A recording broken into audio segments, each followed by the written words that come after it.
is a follow-up to the video last week about questions of the Messiah and situation in Syria. So there was a few comments that were trying to put things in perspective, let's say. So if we would consider that the Messiah is going to come, and he's going to come to that part of the world in the Middle East, it raises a lot of questions, and once you start questioning, it opens up a whole new line of thinking. For example, why would the Messiah go to the Middle East? You will start to wonder or question about the premise that Jerusalem is what it claims to be, the present-day Jerusalem. But let's just put it back specifically to where the comment started about Syria.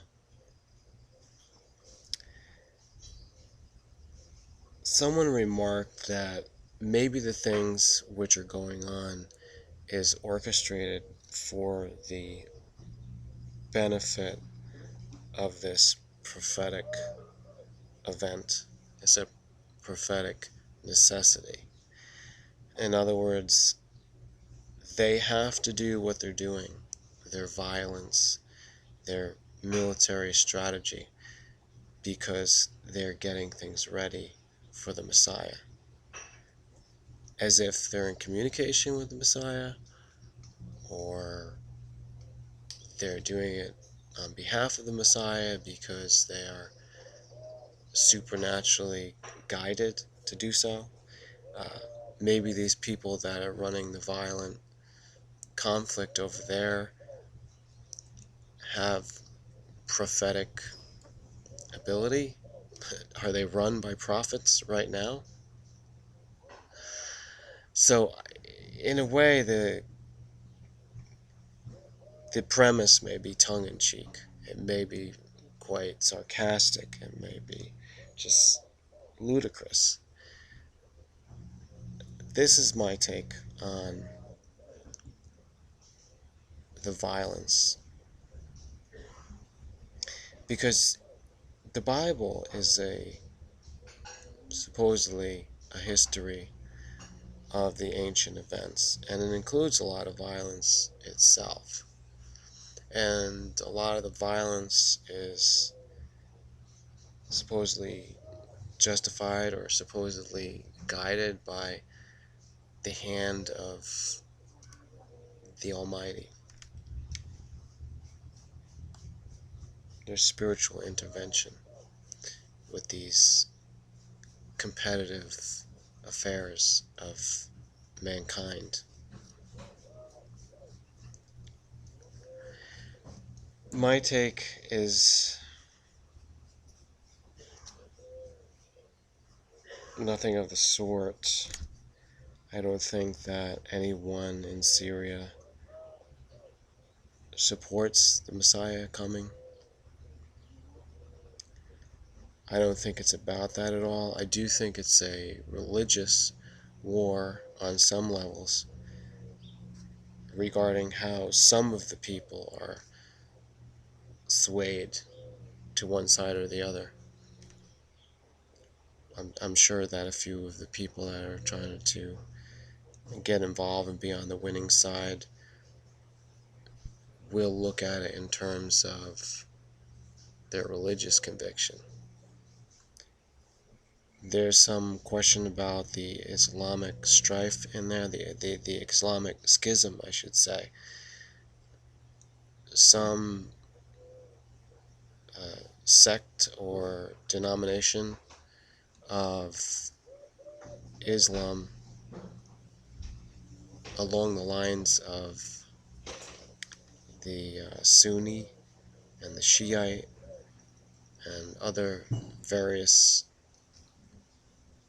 combinations of belief by Muslim leaders can cause decisions to be made about strategy politically and then militarily. So this doesn't have anything to do with the Messiah coming. The Messiah is not going to come for the people who are orchestrating what's going on now. Most of what you see going on in the news is just a travesty. It's showing you how much men can be played for fools. They don't have any sense or rhyme or reason to their actions. The Messiah does not have a dog in this fight. So that's my take.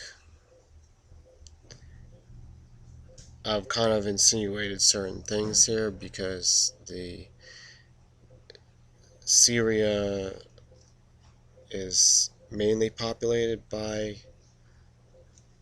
Islamic or secular Islamic forces, but it's also quite a bit Christian.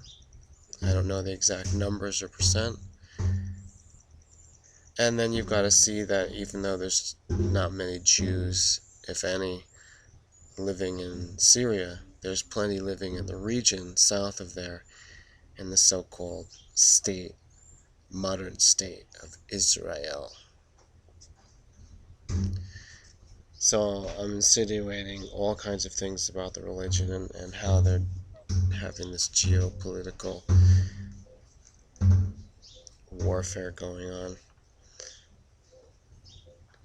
So many questions come up, and I'm sure you have a lot more. I've just touched on a few of the basic ones.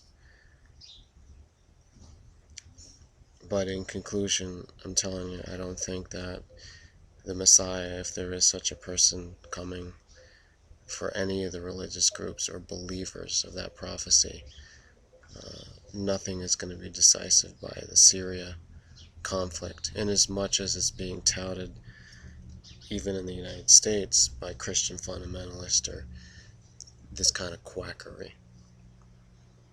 It cannot be put into some cookie cutter shape mold to say that this is fulfillment of a prophecy. It's not. You couldn't say it for the Arab Spring, Egypt, Libya, Iraq, Afghanistan. No, none of this stuff is fulfillment of prophecy. No. It's not specifically in there, and no, I don't believe in this kind of quackery that somebody come up with called the Bible Code. No. But I welcome your comments and your own ideas, so let's continue to discuss.